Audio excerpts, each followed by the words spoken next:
Welcome. I hope you are having a wonderful night. Tonight, I will be telling some terrifyingly scary stories. Make sure to leave your feedback on the comments so I can make this the best experience for you. And if you have any stories you would like me to tell, you can send them through the link in the description. I hope you are warm and ready.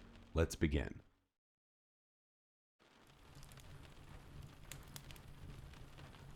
I work in a nursing home, and my schedule involves rotating between day, evening, and night shifts. It can be challenging to transition between different shifts, but the entire staff here shares the same schedule, so we support each other through it. The nursing home has 3 floors and accommodates around 100 residents. Its structure resembles an L shape, with a north and south wing and nursing stations positioned in the center. Currently, the 3rd floor has only a few residents due to ongoing construction, and 1 nurse is sufficient for that floor. I've worked alone on the night shift on the 3rd floor many times, and although it can be eerie and dark, I never experienced anything scary or peculiar. I've never believed in the paranormal. My mindset was always seeing is believing. However, I'm a huge fan of true crime, scary movies, and stories, including documentaries on paranormal activities. Over the years, some of my coworkers mentioned that the 3rd floor is haunted. They claim to hear knocks at night and see strange things. I found their stories intriguing, but we often dismiss them with laughter. However, a few weeks ago, that particular night started to alter my beliefs. I sat in the nursing station, watching movies and playing with my phone after completing my rounds and responding to a call bell. I felt off that night with a constant sensation of being watched. I also kept glimpsing things out of the corner of my eye. Describing the next part is difficult, but I'll do my best. Suddenly, a shadow descended from the ceiling, lingering over me. However, by the time I registered what I was witnessing, it vanished. Suddenly, I heard 3 knocks on the window behind me. I jolted up, turned to look out the window, and found nothing there.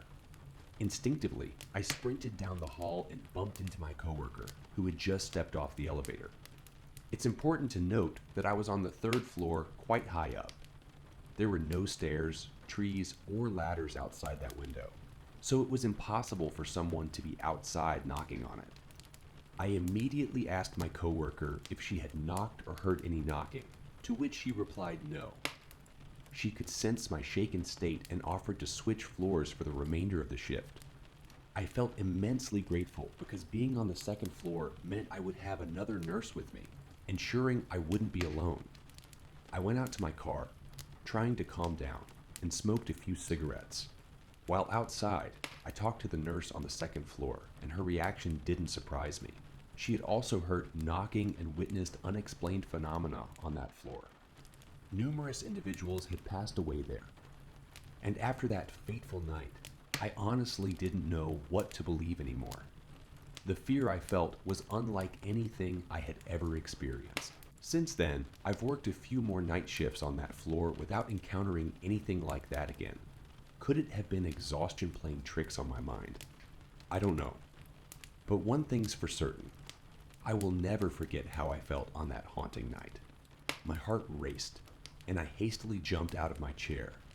It couldn't have been a shadow cast by anything or a passing car, since the sole window faced a forest, with nothing but trees for miles. After a few moments, I calmed down and left the nursing station to check on my residents. Everything seemed normal, and apart from one elderly lady watching her TV shows at the end of the hall, none of them were awake.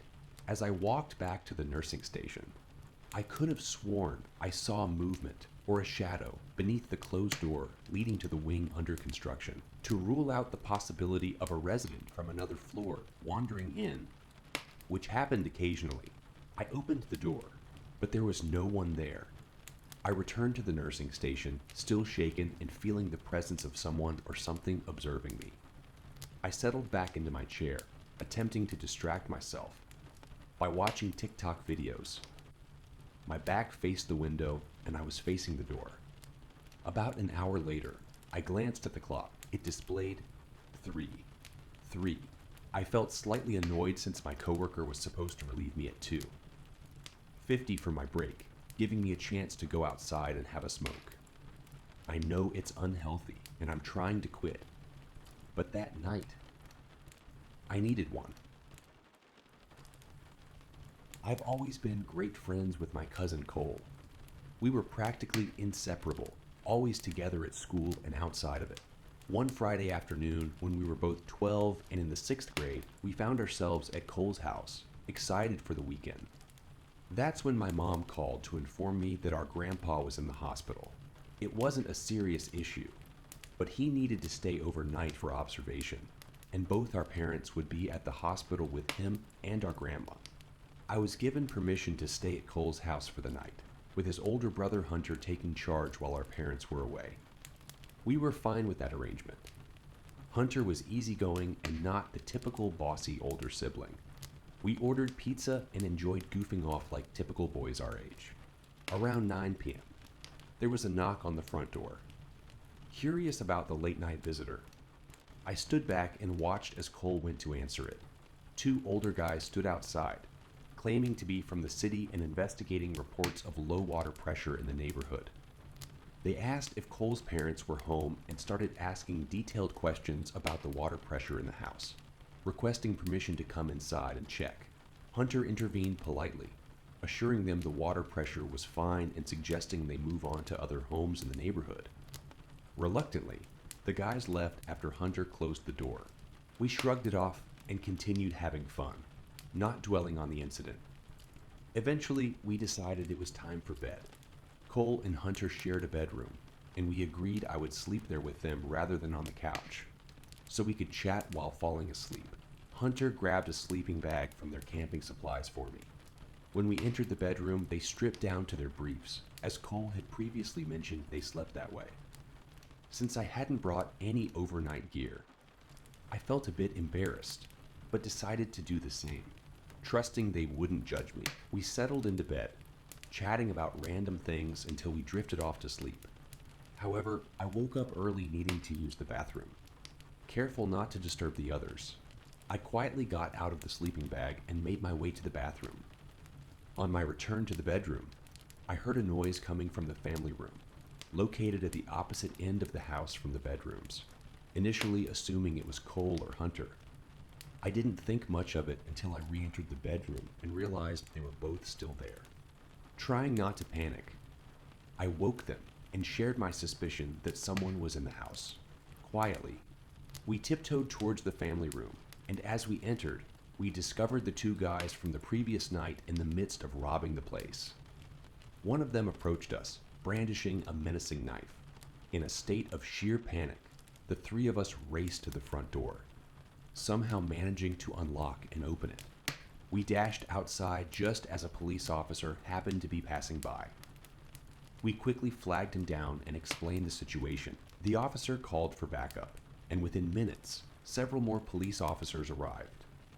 They entered the house, apprehended the 2 burglars, and thoroughly searched for any other potential intruders. It turned out that the burglars had entered through a window in the laundry room with a broken latch. They had likely chosen that house because they realized there were no adults present and assumed they could easily handle any kids who caught them in the act.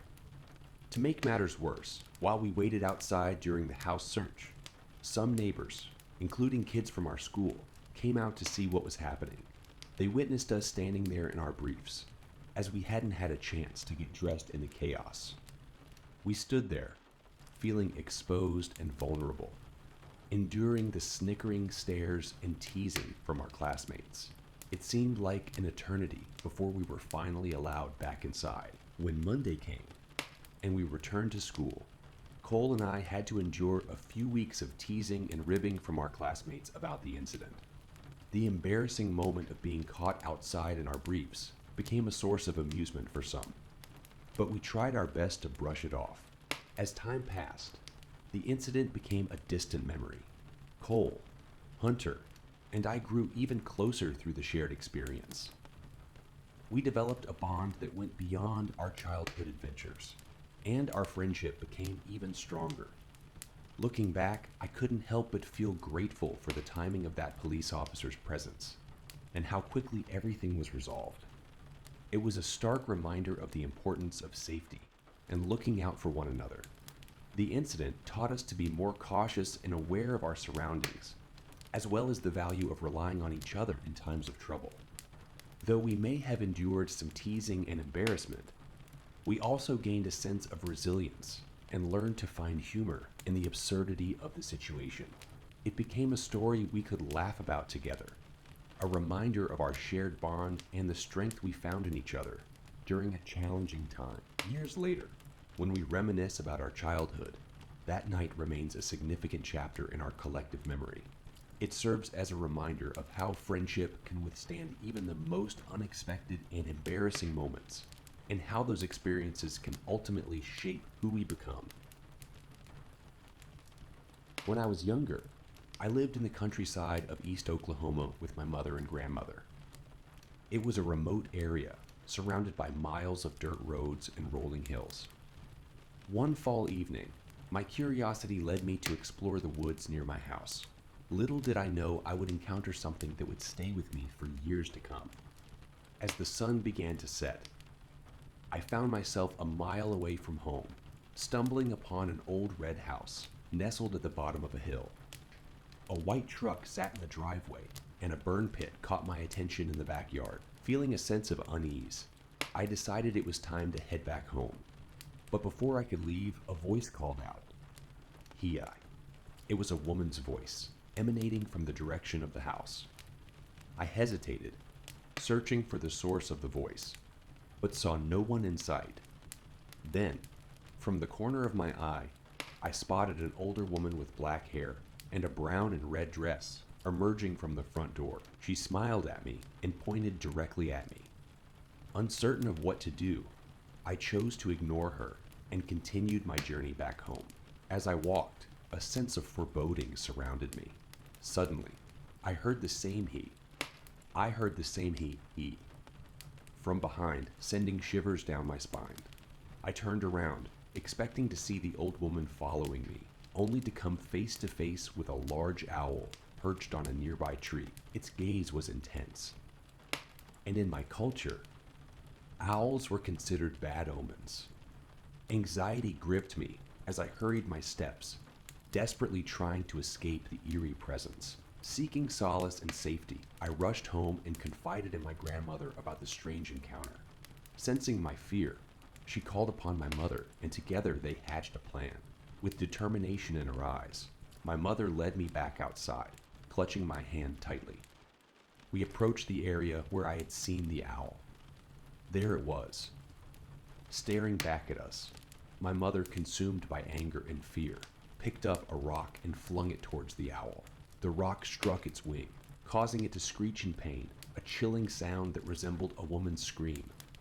The owl flew away into the darkness of the woods, leaving us in a state of shock. That night, as fragments of their conversation reached my ears, I pieced together the puzzle. The old woman was Amber, our cousin, and she had a sinister reputation. My mother spoke of her as an evil presence who had allegedly killed her husband and possessed dark powers. The revelation left me terrified of the woods, haunted by the knowledge that this woman, the Owl Lady, purportedly consumed hearts. Years later, I still reflect on that encounter with the Owl Lady. The fear, confusion, and the dark secrets that surrounded her remain etched in my memory. Sometimes, when the night is quiet, I can still hear the echo of her voice and the chilling screech of that owl. It serves as a reminder that some mysteries are better left untouched, concealed in the depths of the woods where they belong. When I was just 4 or 5 years old, my family stayed in an old house during a visit to our relatives. While sharing a room with my mother, I often felt an eerie unease about the house, especially at night. Little did I know that one particular night would haunt my memories forever. Lying in bed, I was abruptly awakened by a voice calling my name. Confused but assuming it was one of my family members, I got out of bed and ventured into the dimly lit hallway. However, the closed doors of my sister's and cousin's rooms indicated that it wasn't them who had called me. The voice persisted, urging me to come closer and claiming it needed my help. Drawn towards the voice, I cautiously descended the hallway and reached the top of the stairs. Partially illuminated by the hallway light, the stairs disappeared into darkness beyond the second step. The voice's tone changed, becoming more inviting, but an inner voice warned me of a potential trick. Shouting down the stairs that I knew its true intentions, I declared my intention to fetch my mother. The voice's pleas turned into cries of pain, tugging at my empathy and coaxing me to descend further. As I took hesitant steps down the stairs, a sudden ear-piercing scream erupted in my ear, halting me in my tracks. The voice at the bottom demanded to know why I had stopped and urged me to continue, but a surge of fear prevented me from obeying. I exclaimed my realization that it sought to take me away. With a growl of frustration, the voice intensified its efforts. Desperate and terrified, I managed to climb one step upward before inexplicable hands materialized from the stair I stood on. They grabbed my ankles, pulling me towards the solid wooden steps. Screaming and fighting, I felt helpless, as if the stairs were about to swallow me whole. In that moment, a being materialized beside me, solidifying from a smoky state. Levitating in the air, it wrapped its arms around me and pulled with all its might, engaging in a tug of war against the hands. The struggle seemed endless, with the voice growling in frustration, while I cried and pleaded with the being not to let it take me. Finally, the being managed to wrench me free from the clutches of the hands. Holding on to the being tightly, I understood that my life depended on it. But as it began to ascend, taking me toward the ceiling, panic seized me. I squirmed and begged to be taken to my mother. Sensing my distress, the being descended and gently placed me in the upstairs hallway, outside my mother's room. In a state of sheer terror, I burst through the door, shaking my mother awake. Overwhelmed with fear and unable to articulate coherently, I sought solace in her embrace, while she tried to console me, dismissing the ordeal as a bad dream. The strange occurrences were not isolated. Other family members mentioned hearing yelling in the hallway or mistaking the growls for a dog. Though my experience was brushed off as mere imagination, the lingering uncertainty remained, leaving me to wonder if it truly was just a dream or something far more inexplicable.